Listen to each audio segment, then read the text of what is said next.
الرحمن الرحيم ولقد استهزئ برسل من قبلك فأمليت للذين كفروا ثم أخذتهم فكيف كان عقاب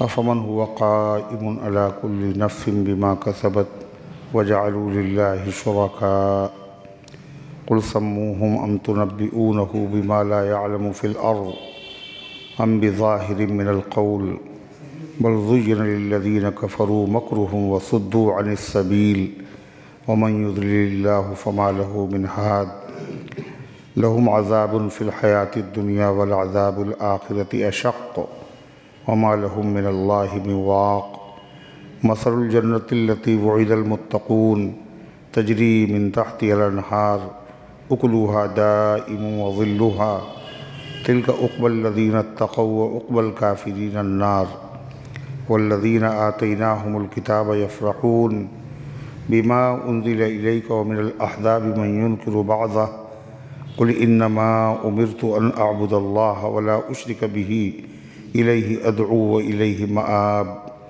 وكذلك أنزلناه حكما عربيا ولئن اتبعت أهواءهم بعد ما جاءك من العلم ما لك من الله من ولي ولا واق وَلَقَدْ أَرْسَلْنَا رُسُلًا مِّن قَبْلِكَ وَجَعَلْنَا لَهُمْ أَزْوَاجًا وَذُرِّيَّةً وَمَا كَانَ لِرَسُولٍ أَن يَأْتِيَ بِآيَةٍ إِلَّا بِإِذْنِ اللَّهِ لِكُلِّ أَجَلٍ كِتَابٌ يَمْحُو اللَّهُ مَا يَشَاءُ وَيُثْبِتُ وَعِندَهُ أُمُّ الْكِتَابِ وَإِمَّا نُرِيَنَّكَ بَعْضَ الَّذِي نَعِدُهُمْ أَوْ نَتَوَفَّيَنَّكَ فَإِنَّمَا عَلَيْكَ الْبَلَاغُ وَعَلَيْنَا الْحِسَابُ أَوَلَمْ يَرَوْا أَنَّا نَأْتِي الْأَرْضَ نَنْقُصُهَا مِنْ أَطْرَافِهَا وَاللَّهُ يَحْكُمُ لَا مُعَقِّبَ لِحُكْمِهِ وَهُوَ سَرِيعُ الْحِسَابِ وَقَدْ مَكَرَ الَّذِينَ مِنْ قَبْلِهِمْ فَلِلَّهِ الْمَكْرُ جَمِيعًا يَعْلَمُ مَا تَكْسِبُ كُلُّ نَفْسٍ وَسَيَعْلَمُ الْكُفَّارُ لِمَنْ عُقْبَى الدَّارِ وَيَقُولُ الَّذِينَ كَفَرُوا لَسْتَ مُرْسَلًا قُلْ كَفَى بِاللَّهِ شَهِيدًا بَيْنِي وَبَيْنَكُمْ ومن عنده علم الکتاب صدق اللہ العظیم۔ محترم حضرات، سامعین کرام، حاضرین مسجد، عزیزوں اور بزرگوں، یہ قرآن مقدس کے 13ویں پارے کی سورہ رعد کی پاکیزہ، نورانی، مبارک، باعظمت مطہر آیتیں ہیں۔ دعا کیجئے اللہ تعالیٰ ان مقدس آیات کی روشنی میں صحیح اور سچی بات عرض کرنے کی توفیق نصیب فرمائے اور ہم سب کو عمل کرنے کی توفیق عطا فرمائے۔ اللہ تعالیٰ نے اپنے حبیب صلی اللہ علیہ وسلم کو تسلی دی، اس لیے کہ جو مشرک لوگ تھے، دین کے دشمن تھے، وہ اذیت بھی پہنچاتے تھے، آپ کے دین کی دعوت کو نہ صرف یہ کہ قبول نہیں کرتے تھے بلکہ مذاق بھی اڑاتے تھے۔ خود نبی کریم علیہ السلام کا مذاق اڑاتے، کوئی شاعر کہتا، کوئی کاہن کہتا، کوئی اسی طریقے سے ساحر جادوگر بتاتا، اور کوئی شخص آپ کے گردن مبارک پر سجدے کی حالت میں غلادت سے بھری ہوئی اوجھڑی رکھ دیتا، اور اس کے بعد وہ سب کے سب لوگ کہاں لگاتے اور آپس میں مذاق کرتے۔ اللہ تبارک و تعالیٰ نے ایسے موقع پر اپنے حبیب صلی اللہ علیہ وسلم کو تسلی دی اور فرمایا اِنَّا كَفَيْنَاكَ الْمُسْتَهْزِئِينَ، جو آپ کا مذاق اڑا رہے ہیں ہم ان کے لیے کافی ہیں، آپ فکر نہ کیجئے۔ اسی طریقے سے اس آیت میں اللہ نے فرمایا وَلَقَدِ اسْتُهْزِئَ بِرُسُلٍ مِّن قَبْلِكَ، تحقیق کی مذاق اڑایا گیا بہت سے رسولوں کا آپ سے پہلے۔ آپ سے پہلے جو پیغمبر آئے ہیں تو ان کا بھی لوگوں نے مذاق اڑایا تھا، مگر انہوں نے صبر کیا۔ آپ بھی صبر کیجئے، نتیجہ وہاں بھی نکلے گا، نتیجہ یہاں بھی نکلے گا۔ جب انہوں نے مذاق اڑایا تو اللہ فرماتا ہے میں نے ان کے مذاق میں ان کی سزا فوراً نہیں دی، بلکہ مذاق اڑانے والوں کو مہلت دی، اچھی خاصی مہلت دی۔ فَأَمْلَيْتُ لِلَّذِينَ كَفَرُوا، تو میں نے مہلت دی، ڈھیل دی ان لوگوں کو جنہوں نے کفر کیا تھا۔ ثُمَّ أَخَذْتُهُمْ، پھر ہم نے ان کو پکڑ لیا۔ فَكَيْفَ كَانَ عِقَابِ، تو کیسا ہوا میرا سزا دینا۔ اللہ کی سنت ہے، اللہ تعالیٰ مجرموں کو ایک دم سے گرفت میں نہیں لیتا، بلکہ ان کو موقع دیتا ہے تاکہ وہ توبہ کر لے۔ چنانچہ بہت سے لوگ ایسے بھی ہیں جن کو توبہ کی توفیق ہوئی۔ تو مجرم کو یہ نہیں سمجھنا چاہیے کہ ہم کچھ بھی کرتے رہیں، اللہ کی طرف سے پکڑ نہیں ہو رہی ہے لہذا ہم پکڑے نہیں جائیں گے، ایسا نہیں۔ اللہ نے ظالموں کو ہمیشہ سزا دی۔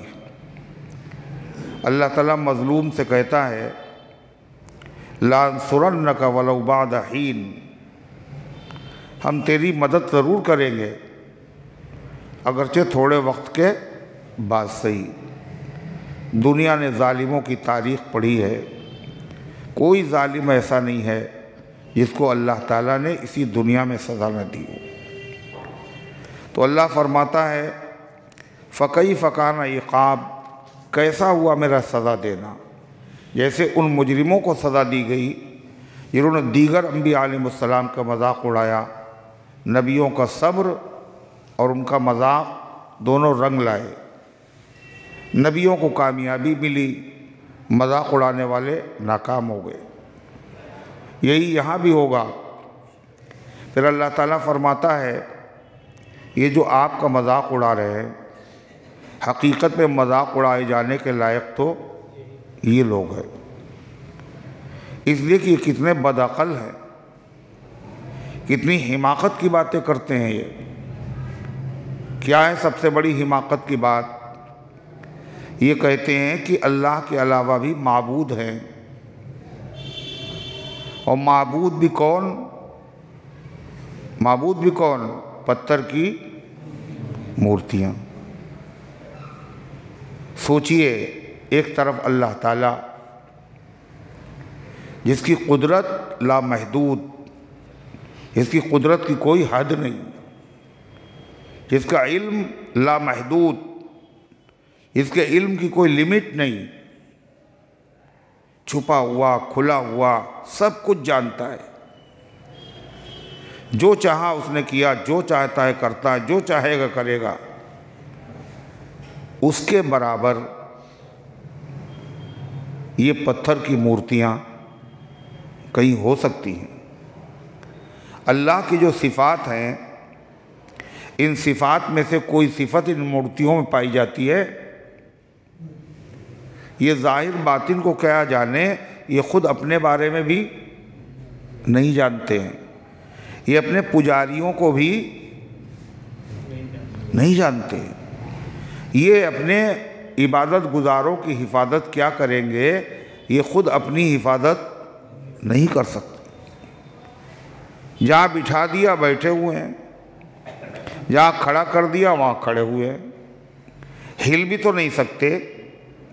کتنی بے حیائی کی بات ہے، کتنی بے عقلی کی بات ہے کہ ان کو کسی انسان کے برابر نہیں، اس خدا کے برابر سمجھنا جس کی قدرت کی کوئی انتہا نہیں۔ دونوں برابر ہو سکتے ہیں؟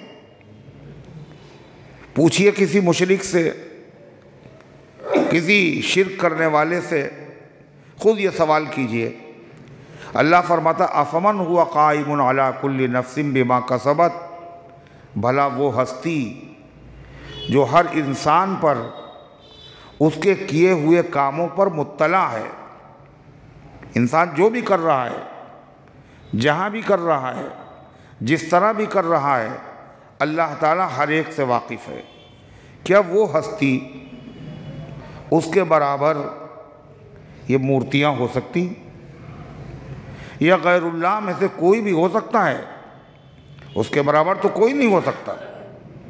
اگر پھر بھی کوئی برابر سمجھے تو وہ آدمی عقل مند ہے یہ بیوقوف ہے؟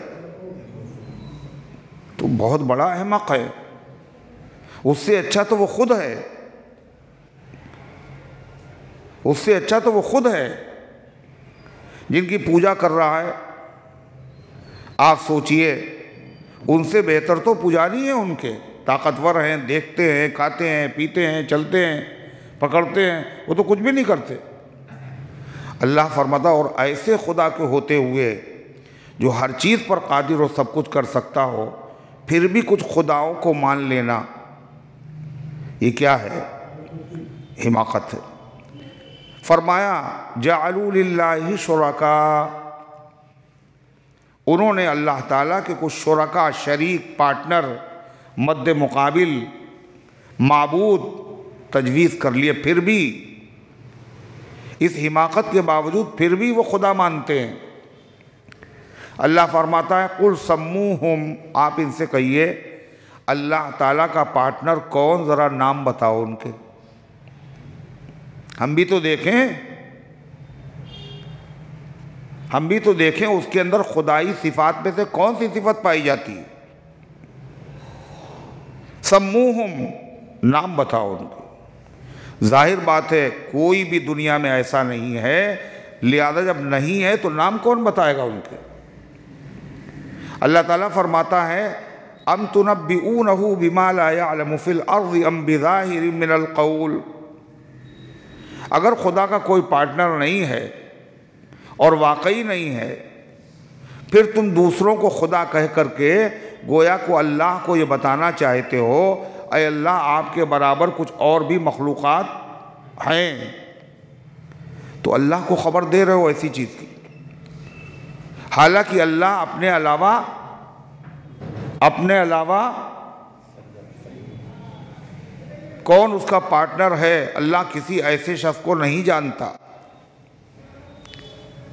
اللہ کا بھی کوئی شریک ہے، کوئی پارٹنر ہے، کوئی ساجھی ہے، اللہ ایسے کسی شخص کو نہیں جانتا۔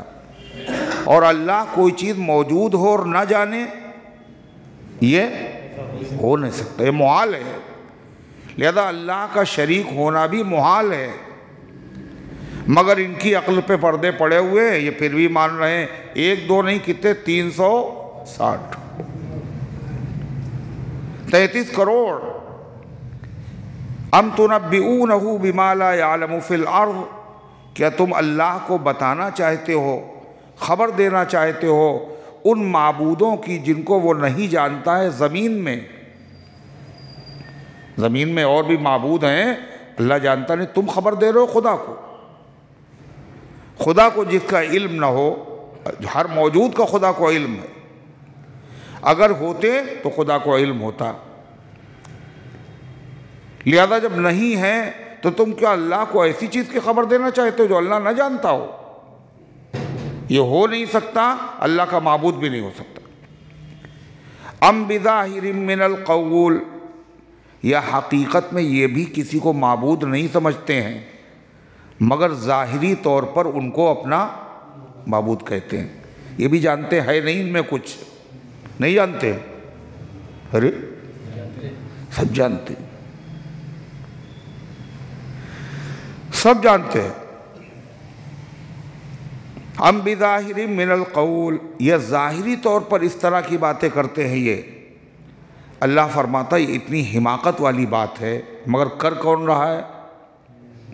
غیر پڑھے لکھے لوگ، پڑھے لکھے لوگ ہیں، عقل والے لوگ، دماغ والے لوگ توحید کی مخالفت کر رہے ہیں اور شرک کی دعوت دے رہے ہیں۔ پڑھے لکھے لوگ کر رہے ہیں، ایسا کیوں آخر؟ خود بھی سمجھتے ہیں کہ یہ صحیح نہیں ہے، ان میں کوئی طاقت نہیں ہے، کوئی پاور نہیں ہے، خود بھی سمجھتے ہیں، پھر بھی یہی کہہ رہے ہیں۔ اور ان کی خاطر لڑ بھی رہے ہیں اور دوسروں کو ان کی حمایت میں بلا بھی رہے ہیں اور توحید کی مخالفت بھی کر رہے ہیں، ایسا کیوں کر رہے ہیں وہ لوگ؟ اللہ فرماتا بل زین للذین کفروا مکرہم، خوبصورت بنا دیا گیا ان لوگوں کے لیے جنہوں نے کفر کیا ہے، ان کے فریب کو، ان کی تدبیروں کو خوبصورت بنا دیا گیا۔ تم جو کر رہے ہو یہ بہت اچھا ہے، یہی کرتے رہو، اسی میں کامیابی ہے، اسی میں تمہاری جیت ہے۔ کس نے خوبصورت بنا کے پیش کیا؟ شیطان۔ جب آدمی کسی چیز کو خوبصورت سمجھ رہا ہو، کامیابی کا ذریعہ سمجھ رہا ہو، اس کو کیسے چھوڑ دے گا؟ وَصُدُّوا عَنِ السَّبِيلِ، اور روک دیا گیا ان کو اللہ کے راستے سے۔ کیسے روک دیا گیا؟ کس نے روکا؟ شیطان نے۔ اور اللہ فرماتا سچائی تو یہ ہے وَمَن يُضْلِلْهُ فَمَا لَهُ مِنْ هَادٍ، اللہ جس کو گمراہ کر دے اس کو کوئی ہدایت دینے والا، سمجھانے والا ہے ہی نہیں، کوئی پیدا ہی نہیں ہوا۔ اور اللہ کس کو گمراہ کرتا ہے؟ اللہ کس کو گمراہ کرتا ہے؟ جس کے اندر سنورنے کی، ہدایت کی طلب نہیں ہوتی، جو طے کر لیتا ہے مجھے ایسے ہی رہنا ہے، ایسے ہی مرنا ہے۔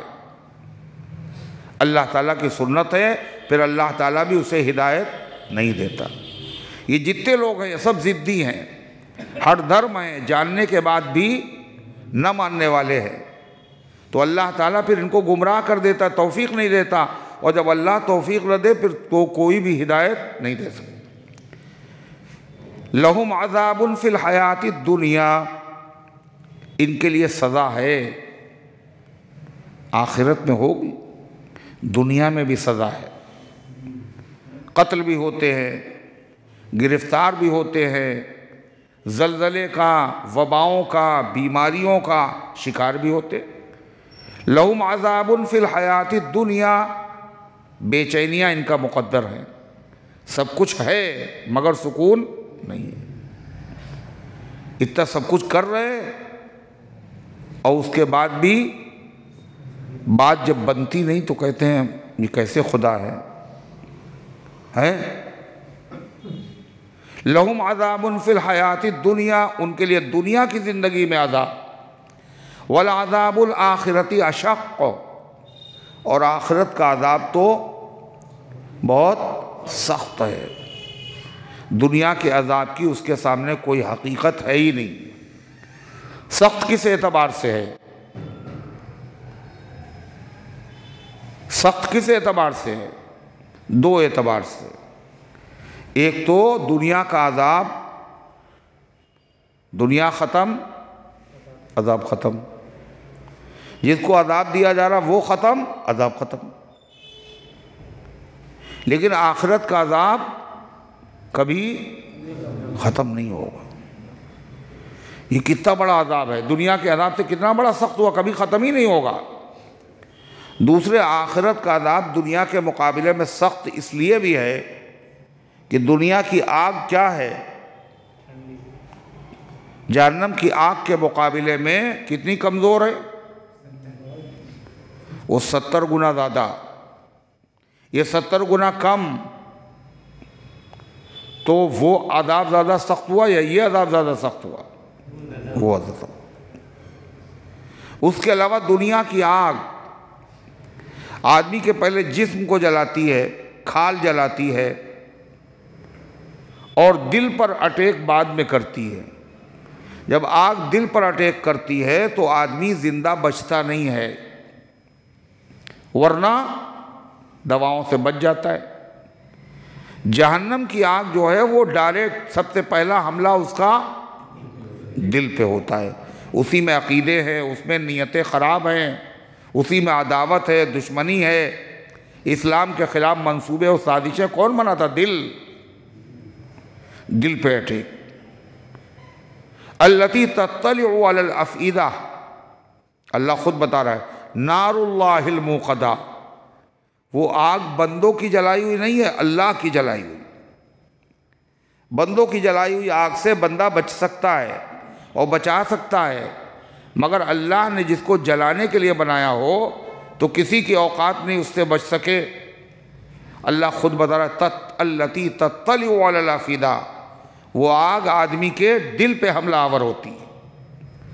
اب سوال یہ ہے جب دل پہ اٹیک کرے گی، جب دل پہ آگ کا حملہ ہوتا ہے تو آدمی مر جاتا ہے، وہ تو مر جائے گا۔ اللہ کہتا ہے ہمیں عذاب دینا ہے ہمیشہ، مر گیا تو پھر عذاب کہاں؟ لا يموت فیہا ولا یحیا، نہ اس میں مرے گا اور نہ جیے گا۔ عذاب میں ہوگا، نہ مرے گا نہ جیے گا، پھر کیا ہوگا تلا؟ ارے نہ مرے گا نہ جیے گا، کیا کہہ رہے؟ نہ مرے گا نہ جیے گا، یا تو آدمی زندہ ہوتا ہے یا مردہ ہوتا ہے، نہ مردہ ہے نہ زندہ ہے۔ لا يموت فیہا ولا یحیا، نہ اس میں مرے گا نہ زندہ رہے گا، یعنی زندہ رہے گا تو آرام کی زندگی نہیں ہوگی اور موت بھی نہیں آئے گی۔ اتنا خطرناک عذاب ہوگا کہ آدمی موت کو پکارے گا، تدعو صبورا، صبور کہتے ہیں موت، ہلاکت، کہے گا کاش مجھے ہلاک کر دیا جائے۔ تو کیا کہا جائے گا؟ لا تدعو صبورا واحدا بل تدعو صبورا کثیرا، ایک موت نہیں ہزاروں موت مانگو تم، ایسا تھا۔ اور موت بڑی پسندیدہ چیز ہے لوگوں کی، ہے نا؟ کیوں بھائی؟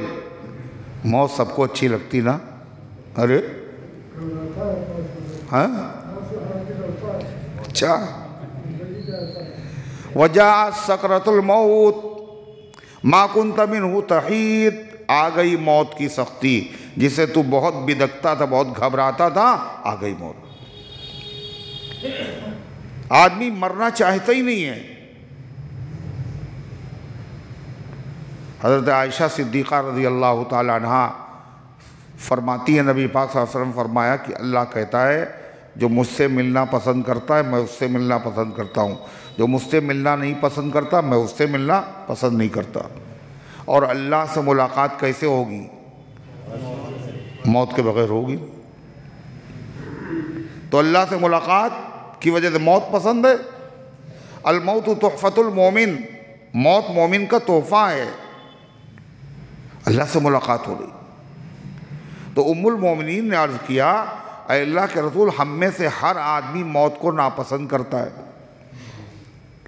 برے لوگ تو کرتے ہی ہیں، جو اچھے لوگ ہیں وہ بھی مرنا نہیں چاہتے، پسند نہیں کرتے۔ تو آپ نے فرمایا عائشہ یہ مطلب نہیں ہے۔ پھر کیا مطلب ہے؟ کہا جب موت کا وقت مومن کے قریب آتا ہے تو فرشتہ جنت کا رومال لا کر کے ناک پہ رکھ دیتا ہے، اور اس کی خوشبو دماغ میں جیسے ہی پہنچتی ہے روح بے چین ہو جاتی ہے۔ کاہے کے لیے؟ وہاں جانے کے لیے۔ پھر دنیا اچھی نہیں لگتی۔ تو غرضے کی موت کوئی پسند نہیں کرتا، مگر وہ کتنا بھیانک منظر ہوگا، کتنی سخت تکلیف ہوگی کہ جہاں آدمی موت کی تمنا کرے گا۔ اس کا مطلب موت سے بھی مشکل ہے، جبھی تو کہہ رہا اس سے اچھا موت آ جائے۔ کیا کہے گا؟ یا لیتہا کانت القاضیہ، اے کاش موت ہمارا زندگی کا فیصلہ کر دیتی، دوبارہ زندہ ہی نہیں ہوتے۔ جب اللہ جانوروں میں انصاف کرے گا اور انصاف کرنے کے بعد کیا کہے گا؟ کونو ترابا، مٹی ہو جاؤ، تو کافر کیا کہے گا؟ جیسے یہ مٹی ہو گئے کاش کی ہم بھی۔ یقول الکافر یا لیتنی کنت ترابا، کافر کہے گا کاش کہ میں مٹی ہو جاتا، مر جاتا میں بھی، موت کی تمنا کرے گا۔ اور قرآن میں ہے جہنمی جہنم میں پڑے پڑے تمنا بھی کریں گے، موت کو پکاریں گے بھی، مگر موت آئے گی نہیں۔ تو تو آخر میں جہنم کے دروغہ کو آواز دیں گے، جہنم کا دروغہ بڑا افسر. جنت کے دروغہ کا نام کیا ہے؟ رضوان. اور جہنم کے دروغہ کا نام مالک. وَنَادَوْا يَا مَالِكُ لِيَقْضِ عَلَيْنَا رَبُّكَ. پکاریں گے اے مالک. ہماری تو اللہ تعالیٰ سن نہیں رہا ہے, ہم تو بہت دنوں سے موت مانگ رہے ہیں. آپ مالک سے کہہ دیجئے, اللہ سے کہہ دیجئے کہ میرے لیے موت کا فیصلہ کر دے. وَنَادَوْا يَا مَالِكُ. اور وہ پکار کر کہیں گے اے مالک لِيَقْضِ عَلَيْنَا رَبُّكَ. آپ کا پروردگار ہماری موت کا فیصلہ کر دے, ہمیں موت دے دے. تو مالک کیا کرے گا؟ جب آدمی مصیبت میں ہو اور کسی آدمی سے مدد مانگے اور وہ آدمی چپ رہے, بولے ہی نہیں, تو بڑی خوشی ہوتی پھر ہے. کیا ہوتا ہے؟ تکلیف ہوتی. لکھا ہے 500 سال تک خاموش رہے گا دروغہ, بولے گا نہیں. اور اس کے بعد بولے گا تو کیا کہے گا؟ اِنَّكُمْ مَاكِثُونَ. چپ چاپ اسی میں پڑے رہو, آئندہ نہ کہنا یہ بات. یہ ہے عذاب الآخرت. وَلَعَذَابُ الْآخِرَةِ أَشَقُّ. اور آخرت کا عذاب بہت سخت ہے. وَمَا لَهُم مِّنَ اللَّهِ مِن وَاقٍ. اور نہیں ہوگا کوئی ان کو اللہ کے عذاب سے بچانے والا. جب عذاب کا ذکر آتا ہے تو قرآن میں فوراً بعد جنت کا ذکر آتا ہے.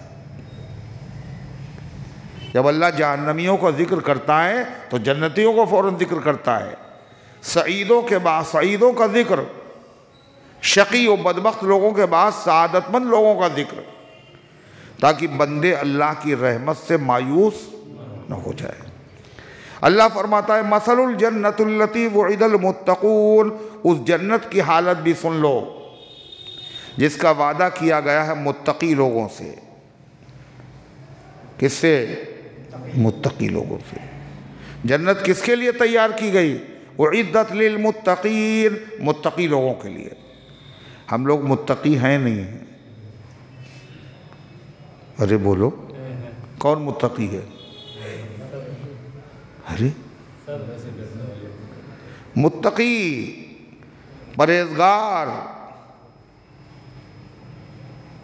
بزرگ. کون بزرگ ہے ہم میں؟ کوئی بزرگ ہے؟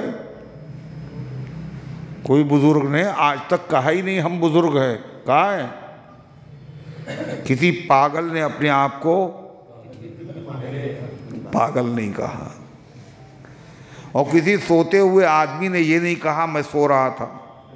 نہیں تو خراٹے لے رہے ہیں, آپ سو گئے تو نہیں تو. متقی بھی نہیں کہتا ہے, وہ تو ڈرتے ہی اللہ سے, تو کیسے کہہ دیں؟ متقی جو ہیں وہ کئی طرح کے ہیں. اعلیٰ, درمیانی, ادنا. کم درجے کا, درمیانی درجے کا, اور اعلیٰ درجے کا. جب متقی کا لفظ بولا جاتا ہے تو ذہن میں ہمارے کیا آتا ہے؟ سب سے اعلیٰ درجہ. سب سے اعلیٰ درجے کے متقی انبیاء کے بعد صحابہ ہیں. قرآن میں خدا نے کہا وَأَلْزَمَهُمْ كَلِمَةَ التَّقْوَىٰ. اللہ نے تقوی کو ان کے لیے لازم کر دیا ہے, چپکا دیا ہے. صحابہ سے تقوی الگ ہو ہی نہیں سکتا. سب متقی, اعلیٰ درجے کے متقی. اس کے بعد اولیاء اللہ کا ایک عام طبقہ ایک تقوی ہوتا ہے. سب سے کم درجے کا تقوی کیا ہے؟ کہ آدمی شرک نہ کرے. کیا نہ کرے؟ شرک سے بچ جائے. نماز بھی نہیں پڑھی اس نے, روزہ بھی نہیں رکھا, سمجھتا تھا نماز فرض ہے مگر نہیں پڑھی. جتنے بے نمازی مسلمان ہیں یہ سب سمجھتے ہیں نماز فرض نہیں ہے. ایسا ہے؟ یہ سب جانتے ہیں فرض ہے, روزہ فرض ہے, زکوٰۃ فرض ہے, حج فرض ہے, ادا نہیں کر رہے. حرام ہے زکوٰۃ نہ دینا, روزہ نہ رکھنا, نماز نہ پڑھنا, حرام کام ہے. کبھی نہیں دی زکوٰۃ, کبھی نہیں پڑھی نماز. مگر شرک کبھی نہیں کیا، تو یہ آدمی بھی متقی ہے، سب سے ادنا درجے کا متقی ہے کہ اس نے شرک سے یہ بچتا رہا، تو فرمایا جو شرک سے بچے گا جنت میں وہ جائے گا۔ تو صاحب جو گناہ کبیرہ سے صغیرہ سے بچے وہ بھی جنت میں جائے، اور جو شرک سے بچے وہ بھی جنت میں جائے، تو فائدہ کیا خام خواہی میں پرہیز کرنے سے؟ جب جنتی سبھی ہیں، کہا نہیں جائے گا تو جنت میں، مگر پہلے دھلائی ہوگی، صفائی ہوگی، جنت کے لائق اسے بنایا جائے گا، اس کا میل چھڑایا جائے گا، جیسے لوہے کو پہلے آگ میں تپایا جاتا ہے اس کا میل چھڑانے کے لیے، اور اس کے بعد لوہا کارآمد ہوتا ہے، ایسی مگر جائے گا۔ اور اگر اس نے گناہ کبیرہ چھوڑ دیے، صغیرہ چھوڑ دیے، یہ بھی جنت میں جائے گا، یہ بغیر سزا کے جائے گا۔ فرق ہوا دونوں میں؟ تیسرا اعلیٰ درجے کا متقی ہے، اس نے کبیرہ بھی چھوڑے، صغیرہ بھی چھوڑے، جس میں شبہ تھا یہ حلال ہے یا حرام، وہ بھی چھوڑ دیا، کہیں ایسا نہ ہو حرام ہو، یہ وہ بھی چھوڑ دیا، تقوی، تو یہ بھی جنت میں جائے گا۔ مگر جنتیں بھی الگ الگ ہیں، جنت میں بھی درجے ہیں، جیسا تقوی ویسی جنت، جیسے عمل ویسی جنت۔ تو اللہ تعالیٰ فرماتا ہے اس جنت کی مثال جس کا وعدہ کیا گیا متقی لوگوں سے، پرہیزگار لوگوں سے، اللہ سے ڈر کر گناہوں سے بچنے والوں سے، وہ جنت کیسی ہے؟ کہا بار بار سنا آپ نے، وہاں کے جو محلات ہیں اور وہاں کے جو قصور ہیں، بنگلے ہیں، ان بنگلوں میں کیا ہے؟ دائیں بائیں ہر طرف سے نہریں بہ رہی ہوں گی۔ فرمایا تجری من تحتی الانہار، اس کے نیچے سے نہریں بہ رہی ہوں گی، نہریں بہ رہی ہوں۔ کون سی نہر؟ کون سی نہر؟ ارے چپ رہو، اکیلے تمہیں سے پوچھا جا رہا ہے، ایک بات معلوم ہو گئی تو پھر بولے جا رہے ہو۔ نہریں بہ رہی ہوں، جنت کی نہریں ہیں یہ دنیا کی نہریں نہیں، جنت الگ ہے، وہاں کی نہریں بھی الگ۔ اور کیسے بہ رہی ہوں گی؟ جہاں آدمی چاہے گا وہاں ان کو لے کے جائے گا، سونے کی چھڑیاں ہاتھوں میں ہوں گی، جدھر اشارہ کریں گے وہ نہریں چل پڑیں گی۔ فرمایا اللہ تبارک و تعالیٰ نے اکلوہا دائم وظلوہا، اس کے پھل ہمیشہ رہیں گے، اس کا سایہ ہمیشہ رہے گا۔ ہمیشہ رہنے کا مطلب ہر پھل، کوئی موسمی نہیں ہوگا کہ موسم گیا پھل گیا۔ جی چاہ رہا ہے دسہری کا، کہاں دسہری ہے؟ سفیدہ کہاں؟ چوسا کہاں؟ آئے گا آم کا موسم، پھر انتظار کرو۔ جنت کے پھل کیا ہیں؟ لا مقطوعۃ ولا ممنوعہ، کبھی ختم ہی نہیں ہوں گے۔ کبھی ختم نہیں ہونے کا مطلب تو لوگ کھائیں گے نہیں کیا؟ کہتے ہیں جیسے ہی توڑا جائے گا اس کو، پھل کو، اس کی جگہ پہ کھٹ سے دوسرا پھل نکل آئے گا۔ جیسے توڑا اس کی جگہ پہ دوسرا پھل آ گیا۔ حدیث میں آتا ہے کہ حضور پاک صلی اللہ علیہ وسلم نماز پڑھا رہے تھے، استسقاء کی نماز یا سورج گرہن کی نماز۔ صحابہ نے دیکھا حضور صلی اللہ علیہ وسلم نماز پڑھاتے پڑھاتے ایک دم سے آگے بڑھے 2 قدم، اور آپ نے یوں کیا، اور اس کے بعد آپ پھر پیچھے آ گئے۔ نماز مکمل ہو گئی۔ پوچھا صحابی نے، اے اللہ کے رسول، آج آپ نے نماز کی حالت میں وہ کام کیا جو اس سے پہلے نہیں کیا تھا۔ آپ آگے بڑھے اور اس کے بعد الٹے پیروں پیچھے آ گئے، اور ایسا لگا جیسے آپ کوئی چیز لینا چاہتے ہیں۔ آپ نے فرمایا نماز جب میں پڑھ رہا تھا تو میرے سامنے جنت پیش کی گئی، جنت، اور جنت میں نے دیکھا کہ کھجور، اس کے انگور کے خوشے ہیں۔ میں نے چاہا کہ انگور کا خوشہ توڑ لوں، پھر بعد میں میرے درمیان، اس کے درمیان پردہ حائل ہو گیا۔ اگر میں اسے توڑ لیتا تو تم اسے کھاتے رہتے جب تک کہ دنیا باقی رہتی، جب تک کہ وہ انگور کا خوشہ باقی رہتا۔ کیوں باقی رہتا؟ وہ جنت کا تھا نا، اور جنت کا پھل کبھی ختم ہوتا نہیں ہے، کھاتے رہتے، اس کی جگہ پہ دوسرے آتے رہتے۔ تو اللہ فرماتا جنت کے پھل کیسے ہیں؟ اکلوہا دائم، اس کے میوے ہمیشہ رہیں گے، وظلوہا، اور اس کا سایہ بھی ہمیشہ رہے گا۔ نہ وہاں دھوپ ستائے گی، نہ وہاں سردی قہر ڈھائے گی۔ جنت کا موسم عجب موسم ہوگا۔ لا يرون فیہا شمسا ولا زمہریرا، نہیں دیکھیں گے وہاں دھوپ، اور نہ وہاں پائیں گے سردی۔ اللہ تعالیٰ فرماتا ہے تِلْكَ عُقْبَى الَّذِينَ اتَّقَوْا، یہ انجام ہے، بدلہ ہے ان لوگوں کا جنہوں نے تقوی اختیار کیا، ان کے لیے جنت ہے اور جنت کی نعمتیں ہیں۔ وَعُقْبَى الْكَافِرِينَ النَّارِ، اور کافروں کا انجام کیا ہے؟ جہنم۔ اور ایمان والوں کا انجام کیا ہے؟ جنت۔ کافروں کے کام الگ، ان کی سزا الگ، بدلہ الگ۔ ایمان والوں کے کام الگ، عقیدے الگ، ان کا بدلہ بھی الگ ہے۔ اللہ فرماتا ہے اور ضد سے ایمان والوں کا ذکر ہو رہا تھا، کافروں کا ذکر کر دیا۔ کیوں؟ اس لیے کوئی چیز کو جب پہچاننا ہو تو کیسے پہچانی جاتی؟ اس کی ضد سے۔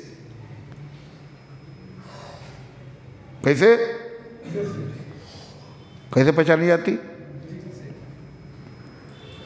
یعنی دھوپ اگر جاننا ہو تو سایہ دیکھیں آپ، اور رات کو قدر کیسے معلوم ہوتی ہے؟ دن سے، اندھیرے کی اجالے سے۔ ایسے ایمان کی کفر سے، اور جنت کی جہنم سے۔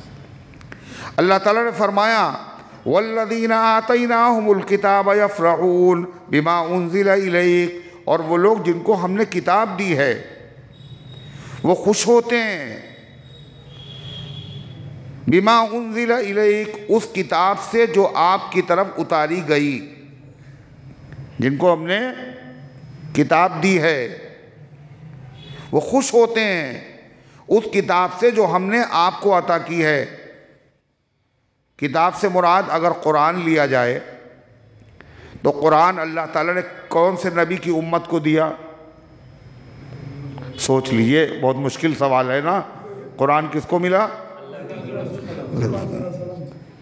تو مسلمان اس قرآن سے خوش ہوتے ہیں، کیا اللہ نے نعمت دی، ایسی کسی امت کو نہیں دی۔ میری امت کی سب سے بڑی عبادت قرآن کی تلاوت ہے۔ اتنی بڑی نعمت اللہ نے عطا فرمائی جس سے ترقی اور تنزلی کا راز وابستہ ہے۔ ترقی کرے گا آدمی تو اس سے لپٹ کر، اور ذلیل ہوگا تو اس کو چھوڑ کر۔ تو جو مسلمان ہیں اس کتاب سے خوش ہوتے ہیں، اتنی اچھی کتاب ہمیں ملی۔ خالی خوش نہیں ہوتے، پڑھتے بھی ہیں، حفظ کرتے ہیں، اور حفظ آسانی سے نہیں ہوتا، بڑی قربانیاں دینا پڑتی ہیں، تب کہیں جا کر کے قرآن سینے میں محفوظ ہوتا ہے۔ اور ہر سال 4-5 بچے ہوں گے وہ حفظ کرتے ہوں گے، لاکھوں کروڑوں۔ یہ کیا چیز، خوشی نہیں ہے تو کیا ہے؟ جانتے ہیں حافظ ہونے کے بعد نوکری پکی ہے، یہ بھی جانتے ہیں، سیلری جو ہے بہت بڑی ملے گی، اسی لیے سب حفظ کرا رہے ہیں اپنے بچوں کو، پتہ ہے کیا انجام ہے، پھر بھی خوش ہیں۔ جس کو دیکھو میں حافظ بننا چاہتا ہوں، مدارس میں جا کے دیکھیں، آپ مدرسوں میں دیکھیں، الفاظ بھی پڑھے جا رہے ہیں قرآن کے، معنی بھی پڑھے جا رہے ہیں قرآن کے، یہاں کیا ہو رہا ہے؟ قرآن ہی پڑھا جا رہا ہے۔ جو ایمان والے ہیں وہ تو خوش ہوتے ہیں، جن کو ہم نے کتاب دی ہے وہ خوش ہوتے ہیں جس کو نازل کیا گیا آپ کی طرف، مسلمان۔ یا پھر مراد آیت سے یہ ہے جن کو ہم نے کتاب دی ہے، اس سے مراد توریت اور انجیل، جن کو توریت اور انجیل ہم نے دی اور واقعی وہ توریت اور انجیل پر ایمان لائے سچے میں، تو وہ لوگ قرآن سے خوش ہوتے ہیں۔ نہیں سمجھے؟ کون خوش ہوتا ہے؟ ارے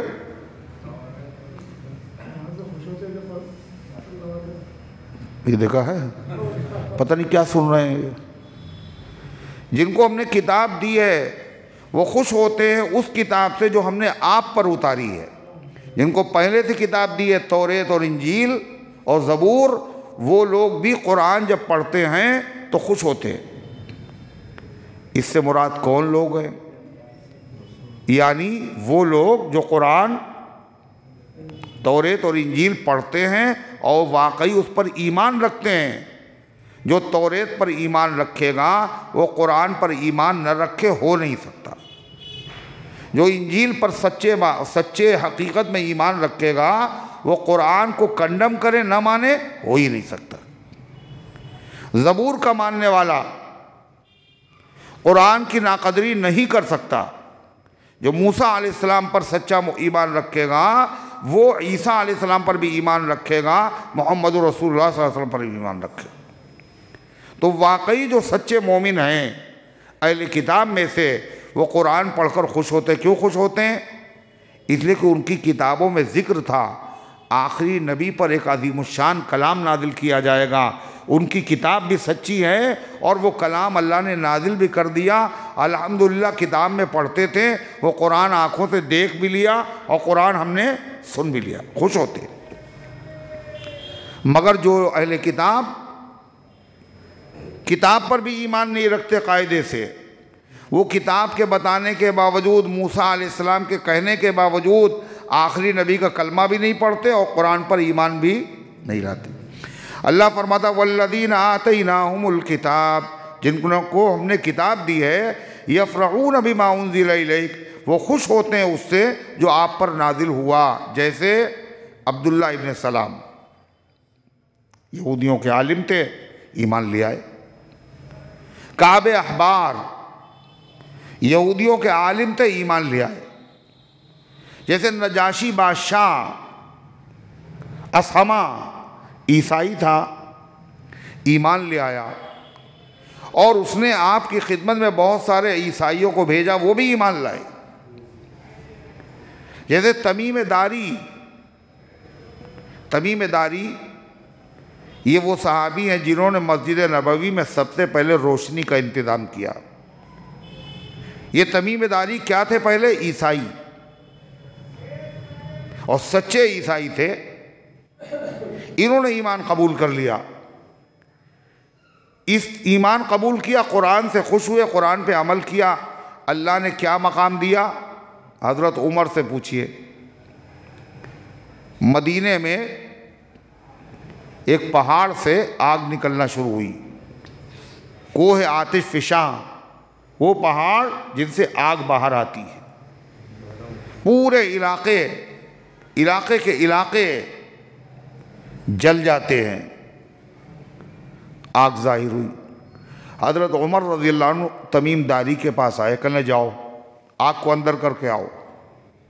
کہا ہاں تم ہی جاؤ، اور چادر اپنی دی۔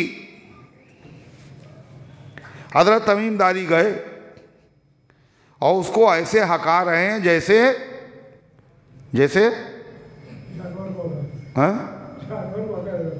یہ دیکھیے، پھر آنکھیں کیوں بند کیے ہوئے ہیں آپ؟ سکون ملتا ہے کیا؟ آنکھیں کیوں بند کیے ہوئے ہیں؟ درد ہو رہا ہے؟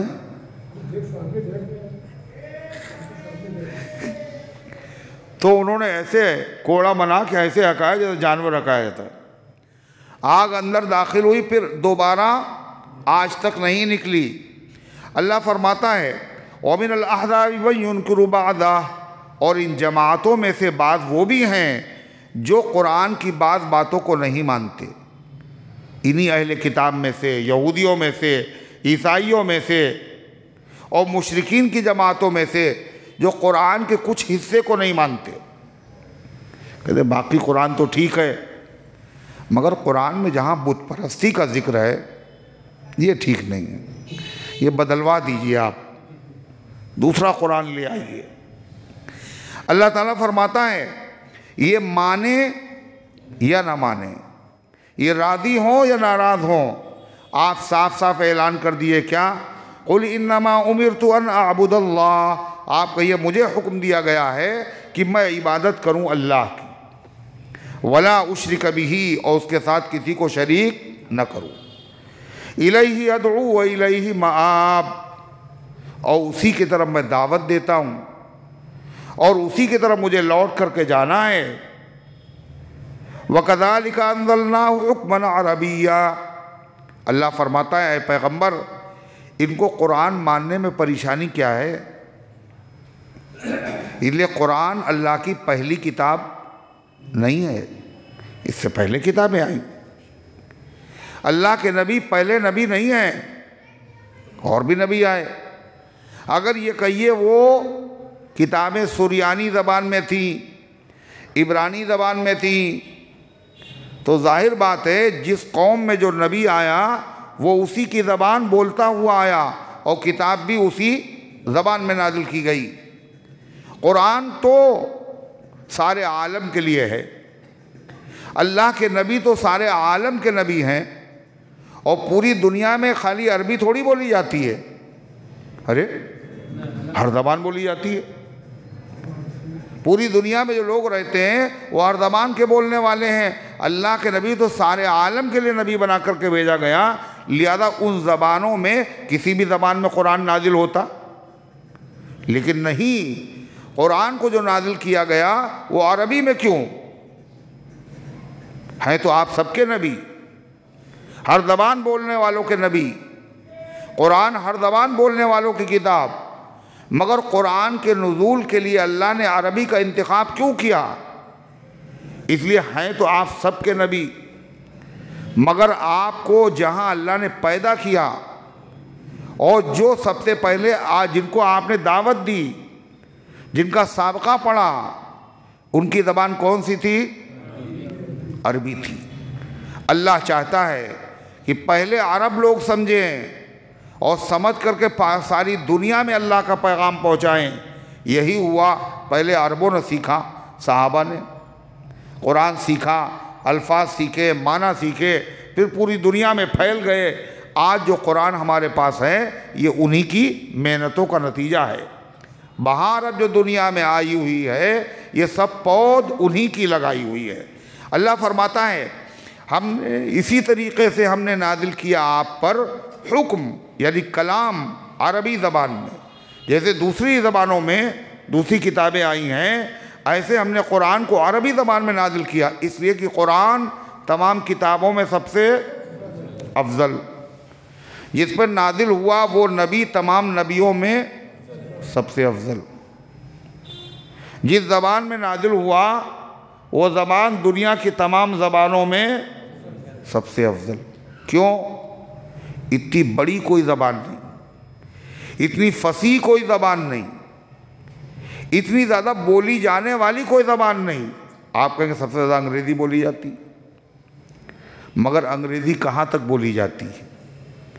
صرف دنیا میں نہ، اور دنیا کے خاص علاقوں میں نہ، مگر عربی جہاں جہاں انگریزی بولی جاتی ہے وہاں وہاں نماز پڑھی جاتی نہیں پڑھی جاتی. تو ہندی میں پڑھی جاتی ہے یا انگریزی میں؟ عربی میں. وہاں جب ملاقات ہوتی ہے ایک دوسرے سے، کوئی بھی زبان بولتے ہوں تو سلام کون سی زبان میں کرتے ہیں؟ عربی میں. مصافحہ کرنے کے بعد دعا عربی میں. خطبہ جو جمعے کو ہوتا ہے وہ عربی میں، سمجھ میں آئے یا نہ آئے۔ ذکر ہے اللہ کا، ذکر میں ثواب ملے گا چاہے سمجھ میں آئے چاہے نہ آئے، عربی میں۔ پھر صرف دنیا کی زبان نہیں ہے، یہ برزخ کی بھی یہی زبان ہے۔ قبر میں جو فرشتے سوال کرے گا وہ سوال چاہے کوئی بھی زبان بولنے والا ہو، سوال کس زبان میں کرے گا؟ عربی میں، جواب بھی عربی میں۔ کیا سوال ہے؟ من ربک، یہ کس زبان کا ہے؟ عربی۔ وما دینک، عربی، تمہارا دین کیا ہے؟ وما تقول فی ھذا الرجل، آدمی سمجھے گا بھی جواب بھی دے گا، ایمان والا جواب دے گا، غیر ایمان والا جواب نہیں دے گا صحیح، مگر جواب وہ بھی دے گا۔ تو وہ کیا جواب دے گا؟ جب وہ پوچھے گا من ربک، تو وہ کہے گا ہاں لا ادری، ہائے افسوس، ہائے افسوس، مجھے پتہ نہیں سوال کا جواب۔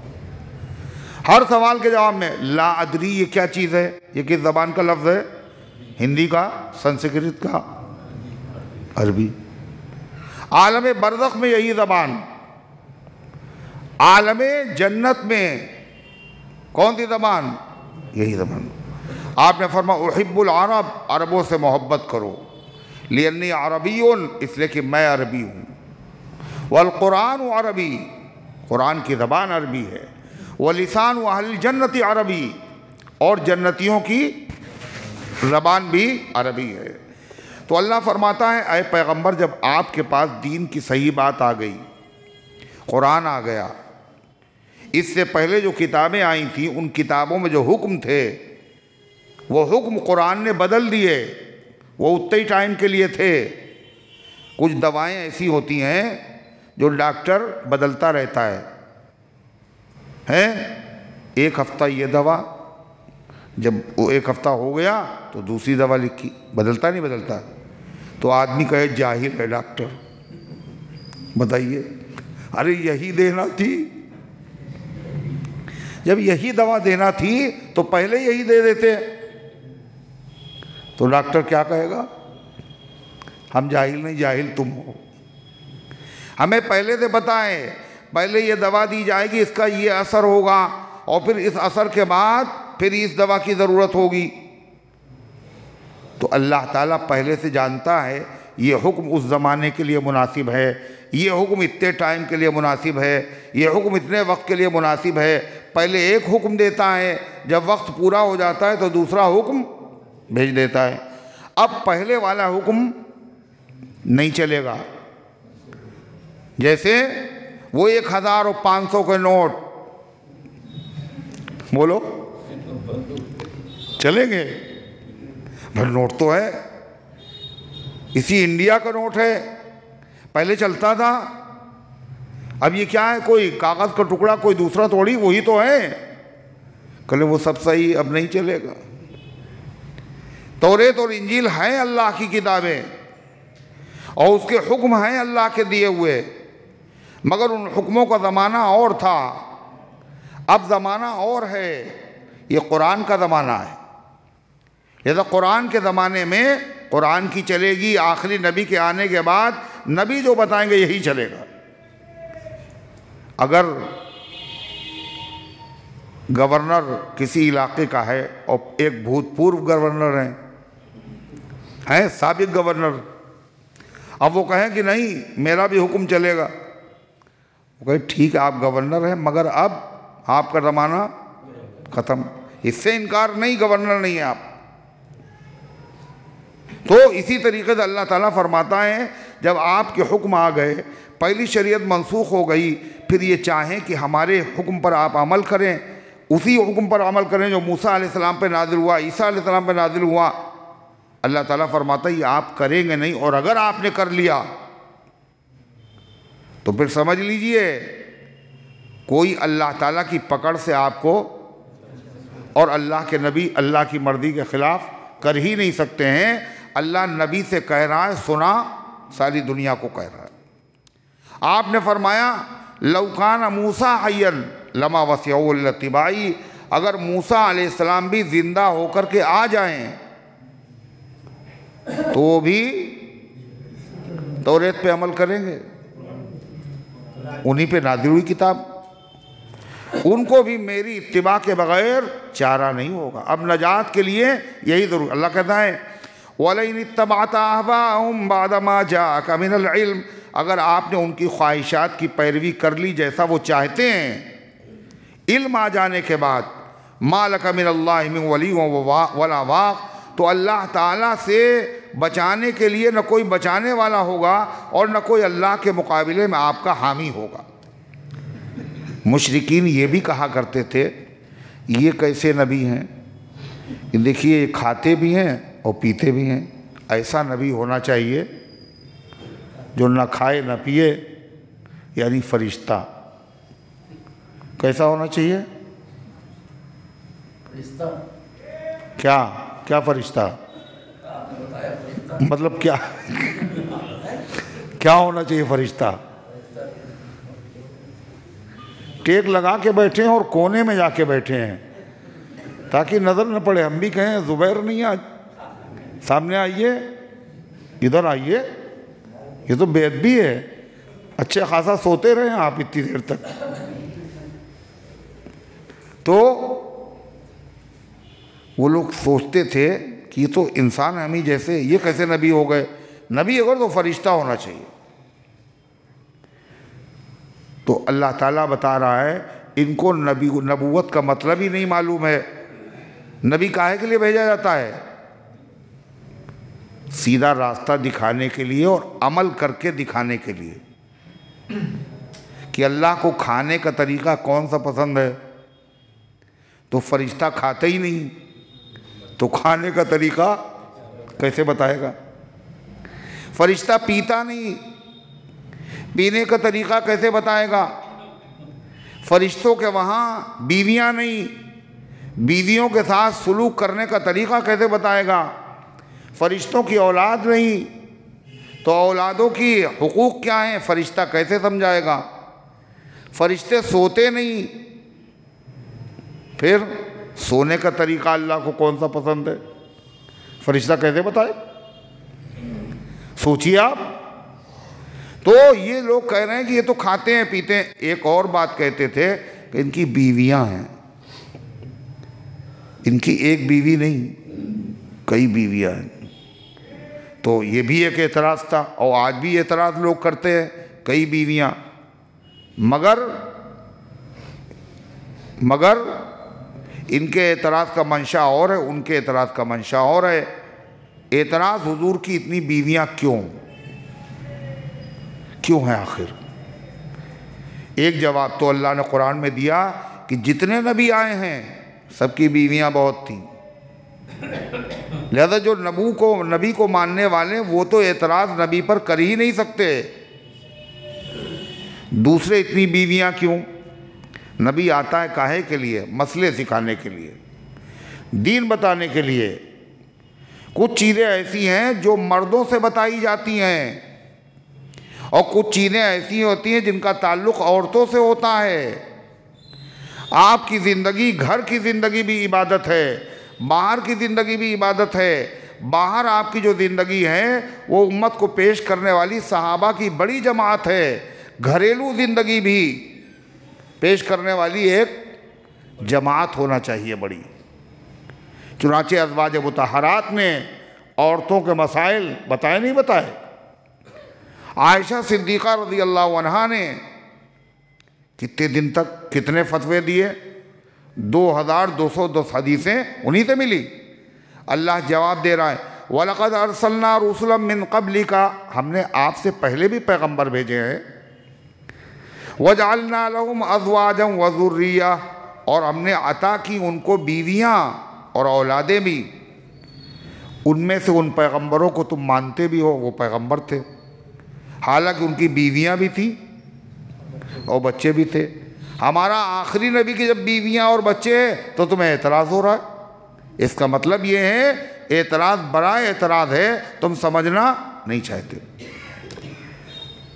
وَمَا كَانَ لِرَسُولٍ أَن يَأْتِيَ بِآيَةٍ إِلَّا بِإِذْنِ اللَّهِ، کہتے تھے نبی کریم علیہ السلام سے جو معجزہ ہم کہتے ہیں وہ دکھائیے، کہتے تھے نا۔ اللہ تعالیٰ کہتا ہے کہ جتنے نبی آئے آپ سے پہلے کسی نبی کو یہ پاور نہیں تھا کہ قوم جو معجزہ مانگے وہ دکھا دے۔ معجزہ نبی کے بس میں نہیں ہوتا، معجزہ اللہ کا فعل ہوتا ہے، نبی کے ہاتھ سے ظاہر ہوتا ہے۔ جب اللہ چاہتا ہے جبھی معجزہ ظاہر ہوگا، اور جب اللہ چاہے گا بزرگ سے کرامت ظاہر ہوگی۔ کرامت بزرگ کے اختیار میں نہیں اور معجزہ نبی کے اختیار میں نہیں۔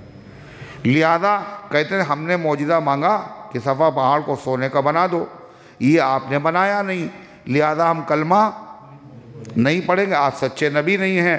اللہ فرماتا ہے یہ کیسا معیار ہے، جتنے بھی نبی اس سے پہلے آئے ہیں یہ پاور اور یہ اختیار تو ان میں سے کسی کے پاس تھا ہی نہیں۔ یا یہ کہتے ہیں کہ صاحب وہ پہلے جو نبی آئے تھے ان کی شریعت میں حکم دوسرے تھے اور آپ کی شریعت میں حکم دوسرے ہیں۔ اللہ کیا کہہ رہا ہے کہ وہ جو حکم تھے وہ بھی پیغمبروں نے اپنے پاس سے نہیں بنائے، اللہ نے بھیجے تھے، اور آج جو آخری نبی حکم لے کر کے آئے ہیں یہ حکم بھی اللہ کے نبی نے گھر سے نہیں بنائے ہیں، اللہ نے بھیجے ہیں۔ اس زمانے میں وہ بھیجے جو اس زمانے کے مناسب تھے، اس زمانے میں وہ بھیجے جو اس زمانے کے مناسب میں۔ کیا فرمایا اللہ تعالیٰ نے؟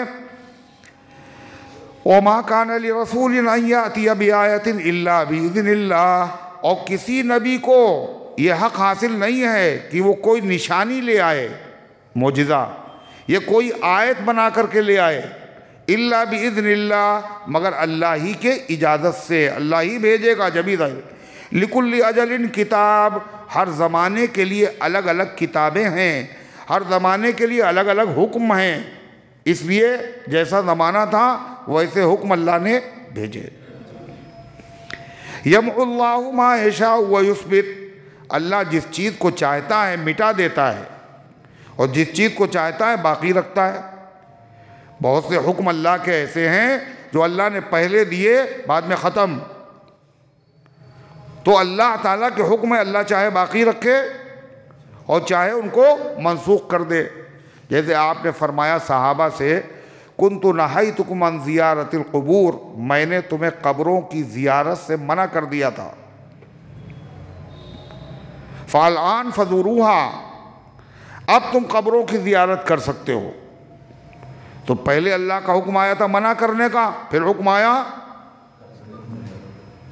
پھر کیا آیا؟ کرتے رہیے، اب حکم ہے ان کا کرنے کا۔ اچھا، کرنے کی اجازت ہے، اجازت۔ تو اللہ تعالیٰ فرماتا ہے اللہ مٹاتا ہے جس چیز کو چاہتا ہے اور جس چیز کو چاہتا ہے باقی رکھتا ہے۔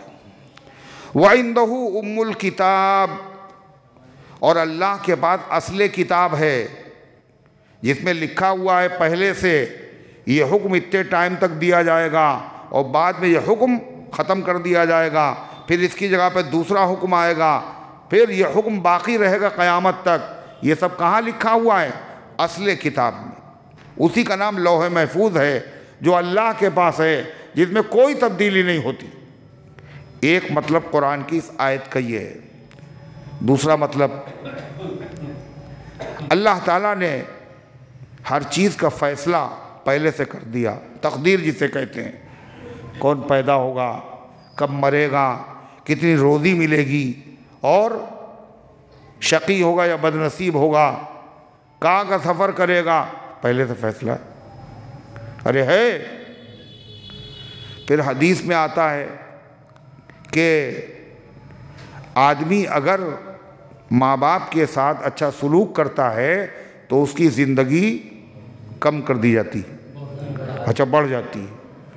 تو فیصلہ اللہ کا تھا 50 سال کا، اور کیا کہا حدیث میں؟ اگر ماں باپ کی خدمت کرے گا تو بڑھ جائے گی۔ یہ بڑھی کیسے؟ یہ تو اللہ کے حکم میں تبدیلی ہو گئی۔ ارے حدیث میں آتا ہے لا يرد القضاء الا الدعاء، تقدیر کو کوئی چیز ٹال نہیں سکتی مگر دعا۔ دعا سے تقدیر بھی ٹل جاتی ہے۔ حدیث میں آتا ہے کہ بندہ رزق سے محروم کر دیا جاتا ہے گناہ کرنے کی وجہ سے۔ روزی مل رہی تھی، گناہ کیے، روزی گھٹ گئی۔ تو روزی پہلے سے طے ہے، گھٹی کیسے؟ عمر پہلے سے طے ہے، بڑھی کیسے؟ تقدیر پہلے سے طے ہے تو ٹلی کیسے دعا سے؟ اللہ جواب دے رہا ہے یمحو اللہ ما یشاء ویثبت۔ وہ آنکھیں پھر بند کر لی انہوں نے۔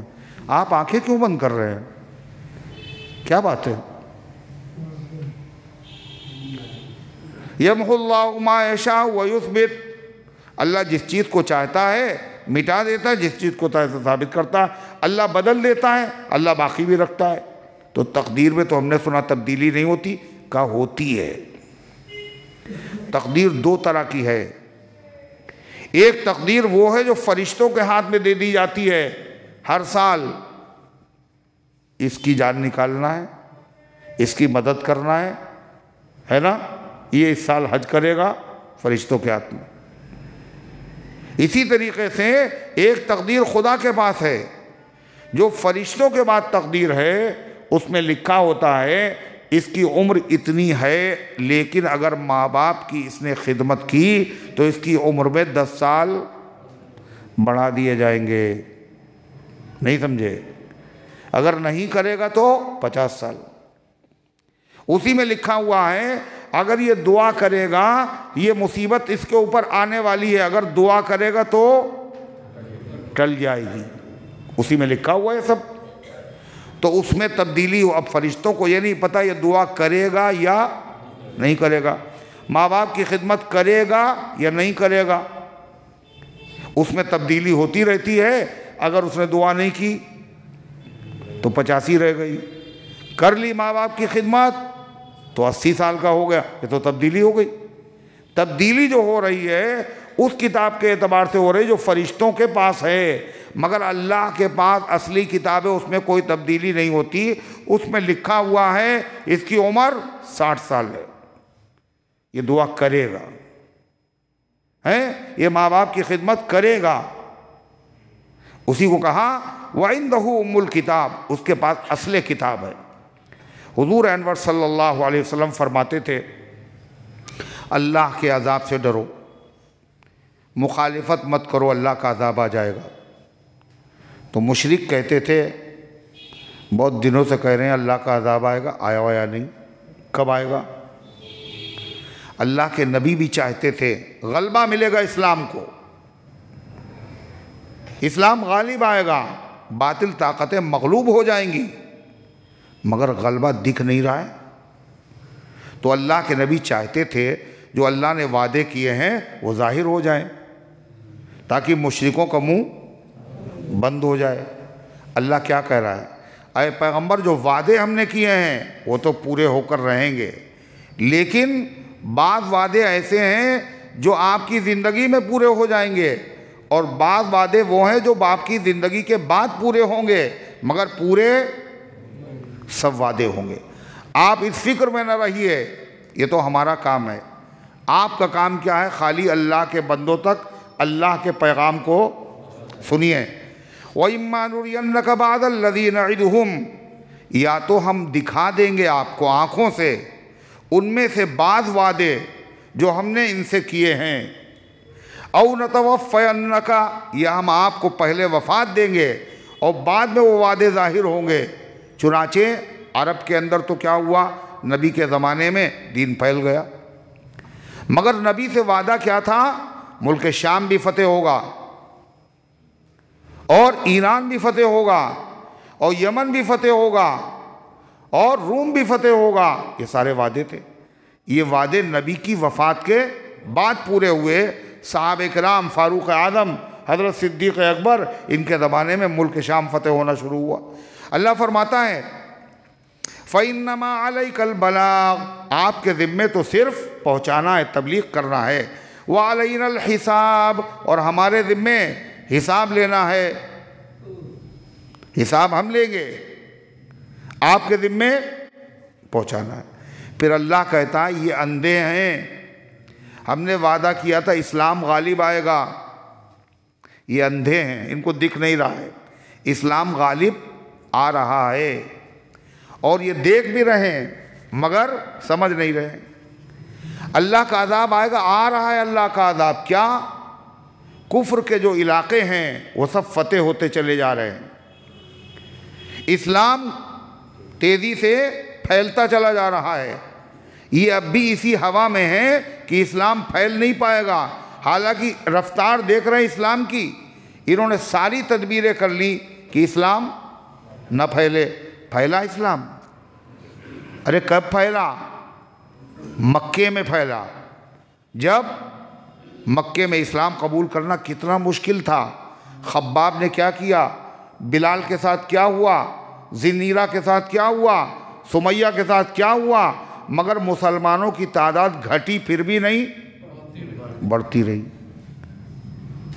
حضرت عمر جب مسلمان ہوئے تو کتنے مسلمان ہو چکے تھے؟ 39۔ حضرت عمر جو مسلمان ہوئے تو 40ویں مسلمان ہیں۔ اس کے بعد اور صحابہ اسلام لاتے رہے، تو اللہ فرماتا اندھے دکھ نہیں رہا ہے، چاروں طرف سے جو کفر کا علاقہ ہے وہ گھٹ رہا ہے اور اسلامی فتوحات میں تبدیل ہو رہا ہے۔ اس کا مطلب کیا ہے؟ ایک وقت آئے گا کہ پورے علاقے پر اسلام کا غلبہ ہوگا، پورے جزیرۃ العرب پر اور روم اور شام پر، ہر جگہ اسلام کا پرچم پھیلانے گے۔ سنیے، اولم یروا انا ناتی الارض ننقصها من اطرافها، کیا انہوں نے دیکھا نہیں ہم زمین کو گھٹاتے چلے آ رہے ہیں، چاروں طرف سے گھٹاتے چلے آ رہے ہیں، مطلب کفر گھٹ رہا ہے، اسلام بڑھ رہا ہے۔ واللہ یحکم لا معقب حکمہ، اللہ تعالیٰ فیصلہ کرتا ہے اور جو اللہ کا فیصلہ ہوتا ہے وہ ہو کر رہتا ہے، اللہ کے فیصلے کو کوئی ٹالنے والا نہیں۔ وَهُوَ سَرِيعُ الْحِسَابِ، اور وہ حساب بہت جلدی لے لیتا ہے، دیر میں لیتا ہے، ہمارے اعتبار سے دیر ہوتی ہے، اللہ کے اعتبار سے اس کا وہی وقت ہوتا ہے۔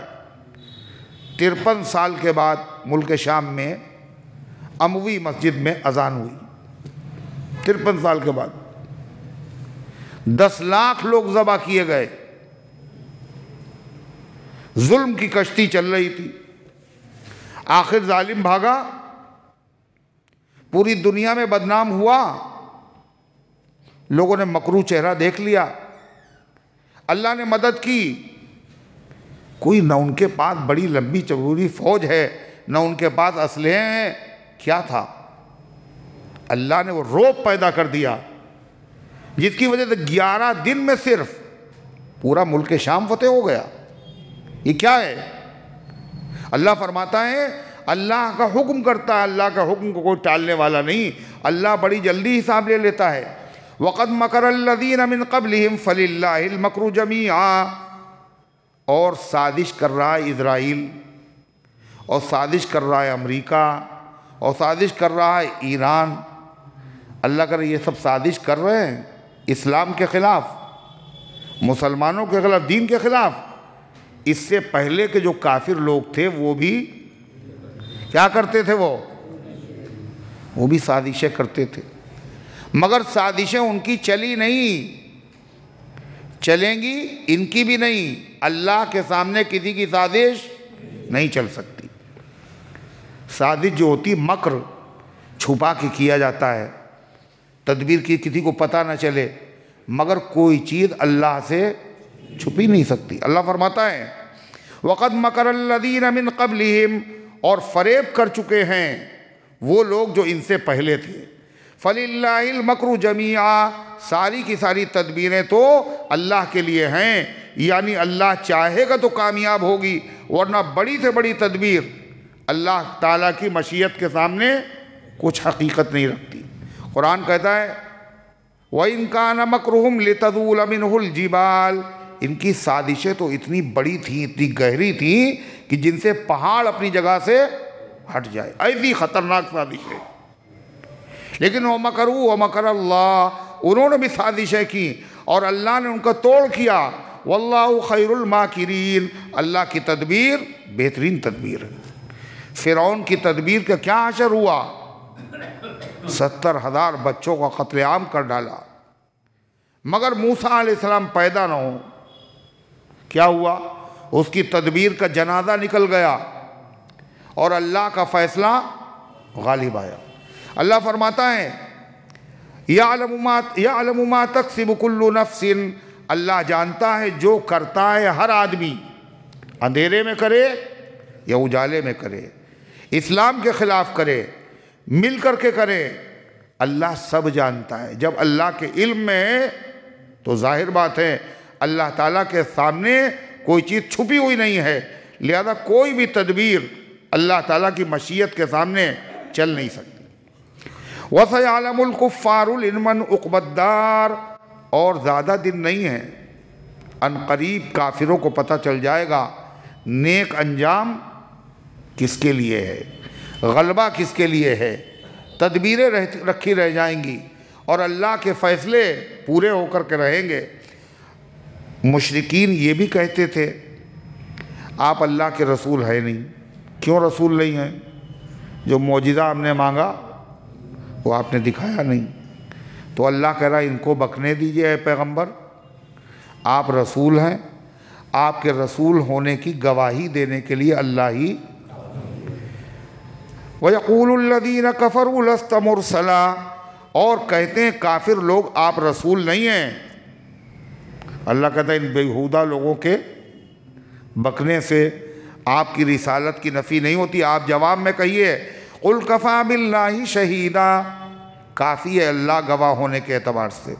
اللہ نے گواہی دے دی کہ میں اللہ کا رسول ہوں، اب دنیا چاہے مانے یا نہ مانے، اللہ کی گواہی کافی۔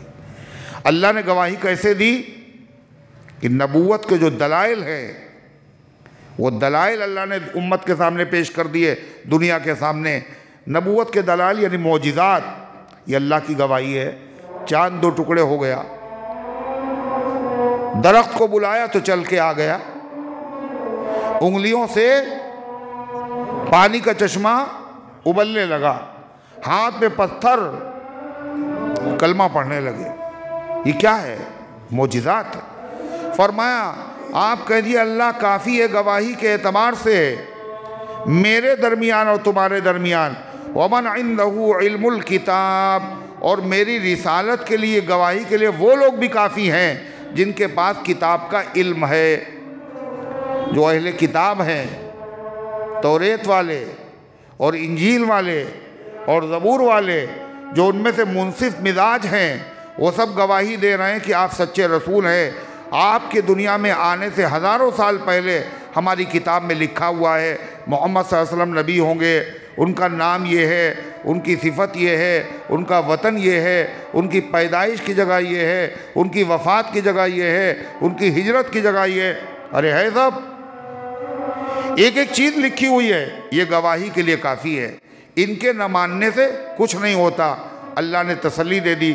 اللہ کی مہربانی سے سورہ رعد جو ہے وہ مکمل ہو گئی، سورہ رعد مکمل ہو گئی۔ اس کے بعد جو سورت آ رہی ہے اس سورت کا نام ہے سورہ ابراہیم۔ سورہ انشاءاللہ آئندہ ہفتے میں اس کی تشریح اور وضاحت کی جائے گی۔ اللہ ان گزارشات کو قبول فرمائے، عمل کرنے کی توفیق عطا فرمائے۔ محمد اسرار اور محمد افضال یہ لوگ پریشان ہیں روزی کے لیے۔ اللہ تعالیٰ ان کی روزی میں کشادگی پیدا فرمائے اور تمام پریشان لوگوں کی پریشانیوں کو دور فرمائے۔ لا حول ولا قوت الا باللہ 500 مرتبہ پڑھیں اور اول آخر درود شریف 100 مرتبہ پڑھیں۔ خورشید بھائی کے کینسر کا اندیشہ ہے، جانچ ہوگی، اللہ تعالیٰ رحم فرمائے اور اللہ تعالیٰ حفاظت فرمائے، اور اگر مرض ہو تو اللہ شفا عطا فرمائے۔ نماز میں کتنی ہنسی آنے سے نماز فاسد ہو جاتی ہے؟ دیکھیے 3 چیزیں ہیں۔ ایک ہوتی ہے مسکراہٹ، جس میں آدمی کے خالی دانت ظاہر ہوتے ہیں اور آواز بالکل نہیں ہوتی، یہ ہے مسکراہٹ، تبسم۔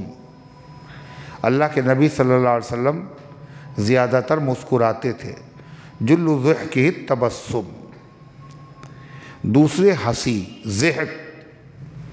ضحک میں کیا ہوتا ہے؟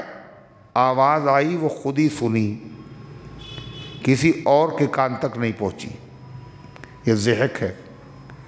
تیسری ہنسی وہ ہے جس میں دیواروں نے بھی سن لیا، دیواریں گر پڑی، قہقہا، کھلکھلا کے ہنسنا، ٹھٹھا مار کے ہنسنا۔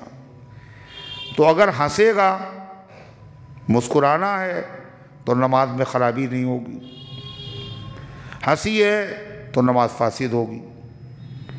اگر قہقہا ہے،